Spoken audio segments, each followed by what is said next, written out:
Hello and welcome to another session of classical motion of a single particle. In this session, what we will do, we will address two very interesting problems regarding the motion under a central force. So, we have already discussed the energetics of a particle under the central force as a conservation of energy mainly.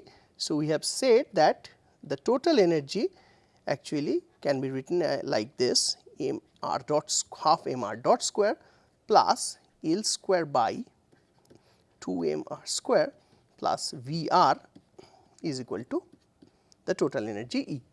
And we said that this one is called V effective, the effective potential energy, and this is the effective one dimensional kinetic energy. Okay. And we know that this is the true kinetic energy, and this is the true potential energy. If you have this distinction clear, then you can solve many problems. One typical problem is, let us say I am giving you the orbit of the particle. Okay. So, let us say the particle is moving in a exponential spiral. Let us say the orbit is given like this. So, r is equal to r0 e to the power alpha theta, okay, where alpha is a positive constant. Okay.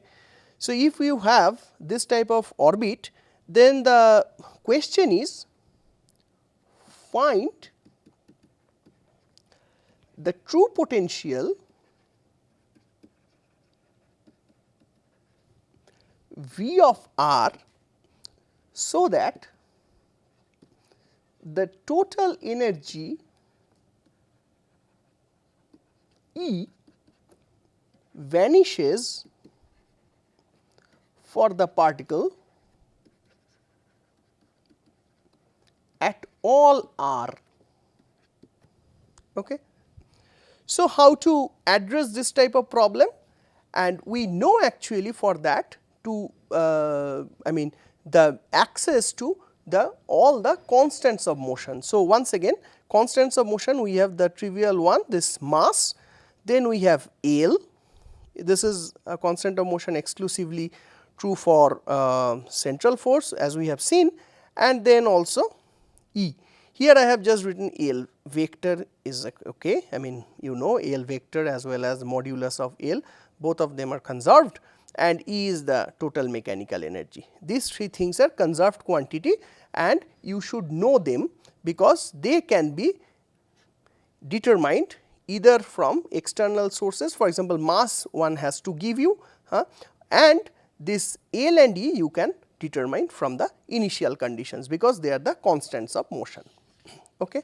Now, I have to find the true potential, that means this part, so that the total energy E vanishes for the particle at all r.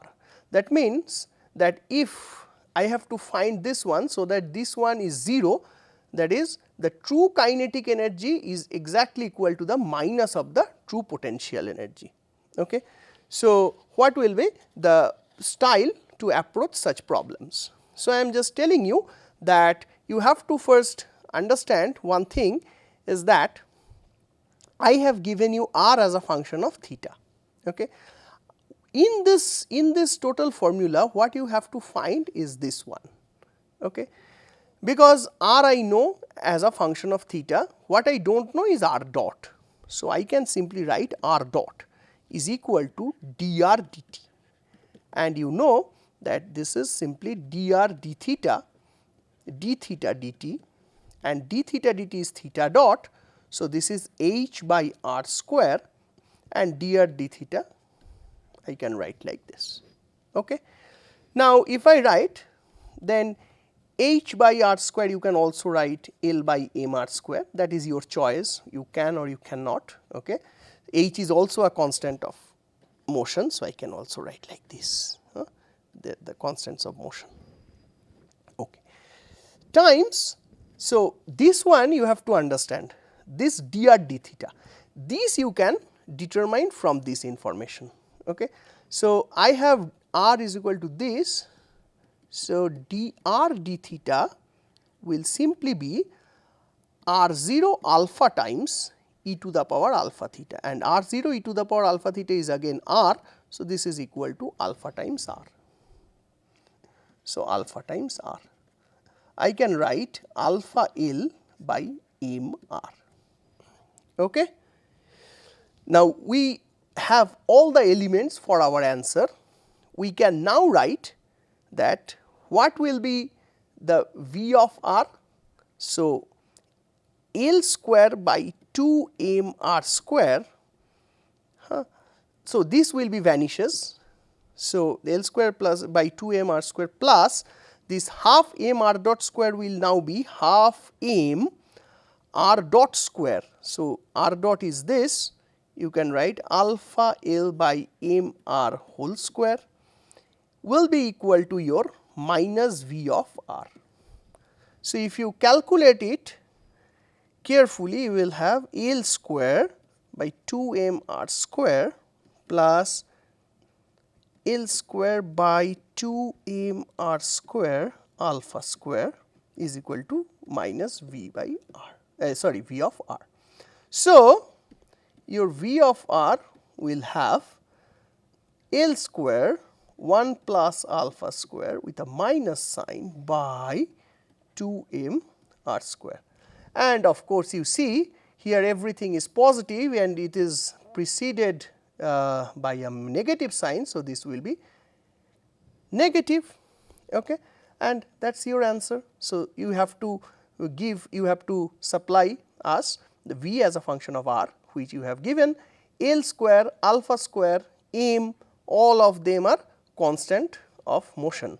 Alpha is a constant we have given you. Okay. So, you see that is how you solve this problem. The second problem is a little bit, it is simple, but it is also very interesting. There will be a food for thought, and where exactly I will try to wrap up this session. Okay. So, this is actually will be a very short session with 2 small problems. So, this is that I am giving you, we have already discussed that if I give you some orbit, then how to give me or how to solve for the force law. Okay. You know there are 2 methods. Okay. One is just the formula associating dr d theta, another is the formula using du d theta and their higher order derivatives. Okay.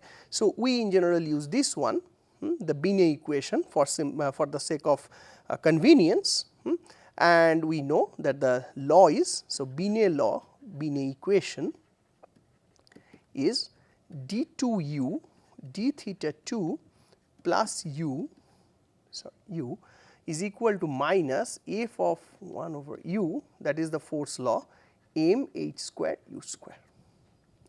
Okay. Now, I am now giving you the orbit of the particle, which is theta is equal to constant. I can give the orbit as a r as a function of theta, but also I can give you a function theta as an orbit where theta can be given as a function of r, and here I can give you something like that, theta is equal to a constant. Okay. So, how should it look like? Let us say it is theta 0.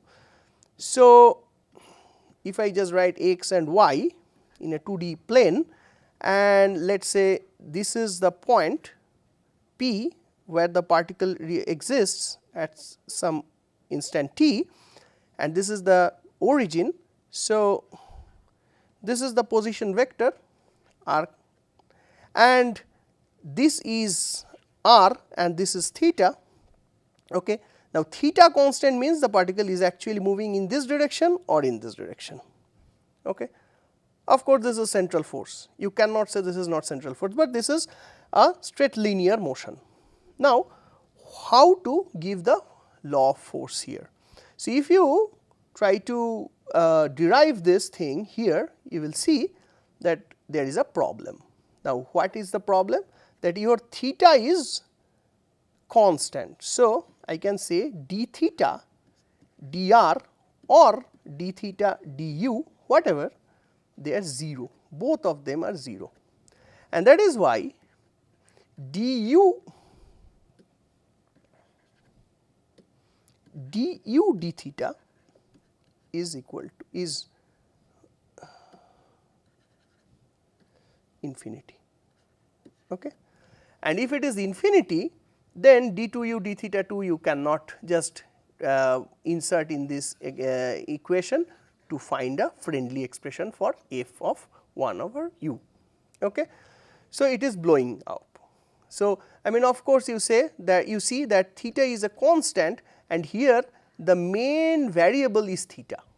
Now, I can tell you a simple way to think why, I mean very simply why this framework is not actually working, and you can then think that whether you can at all can come up with an equation where you will have, let us say, something like this d2 theta du2 or d2 theta dr2 or d theta dr like this.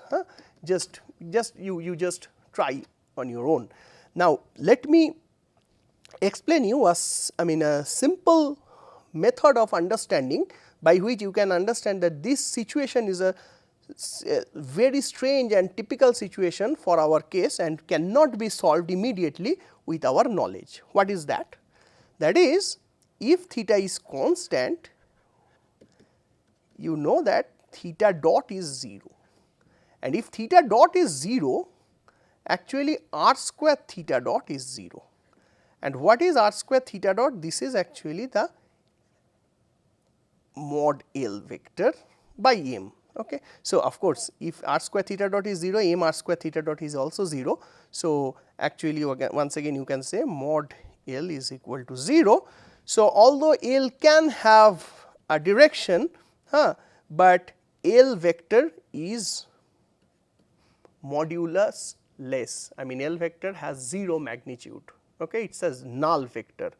If it is a null vector, then you will understand that for our case the analysis will not be applicable, because right from the beginning we start by saying that the r dot L vector is 0 makes the motion in a plane perpendicular to L, assuming that none of r and L is 0. Okay. So, if one of them is 0, we cannot comment easily. Now, I am just closing this small discussion by offering you a very interesting question, that can it be solved at all? Okay. Think about this and you just share your comments or opinion or point of view in the discussion forum. Okay. On this point, I also vividly encourage you to participate in the discussion forums, okay, where in general you ask me questions or some doubts regarding the lecture and the lecture materials, and I will be really happy to answer these things if I can, of course. Thank you very much.